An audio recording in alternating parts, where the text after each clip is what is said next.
Magandang araw! Uy, kangkong, kalabasa, tokwa with oyster sauce. Tara, samahan nyo kami magluto ng babaunin ko ngayon sa office. Paggising ko na nga, ito nakita ko na si tatay nagpiprepare na. Tinuna ng pritong isda. Tinulungan ko na nga rin si tatay. Pagkatapos nag-almusal na rin ako. Tirang ulam yan kagabi, ginisang talbos sa tampalay at isda.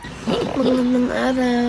Ganda ng gising ng anak ko. Ayan, ready na ba mga ingredients? Kalabasa, tokwa, bawang, oyster sauce, at ang kangkong. Dinagdagan nga pala ni nanay yung mga bawang na prepare ni tatay kanina. Ito talaga magpapasarap sa lulutuin natin. Isa lang na ang bawang. Oyster sauce, kahit 2 sachet lang yan, pwede na. Konting toyo, at isunod na ang tubig.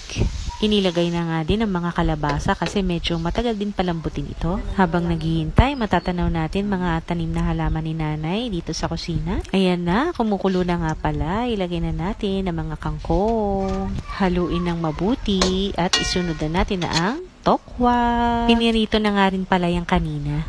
Ayan na, bilis naman maluto. Salamat, tay, nay, sa masarap na baon ko mamaya. Sa mga nagtatrabaho na katulad ko, magandang idea to. Bukod sa pasok sa budget, napakadali lang lutuin at masustansya pa. Ganda ring i-partner ito sa isda. Importante din naman talaga kung anong kinakain natin. Lalo na sa mga nagtatrabaho na katulad ko at tumutulong sa pamilya. Para maiwasan natin magkasakit, maggawa ng maayos sa mga plano natin sa buhay. Ayun lang, bye-bye!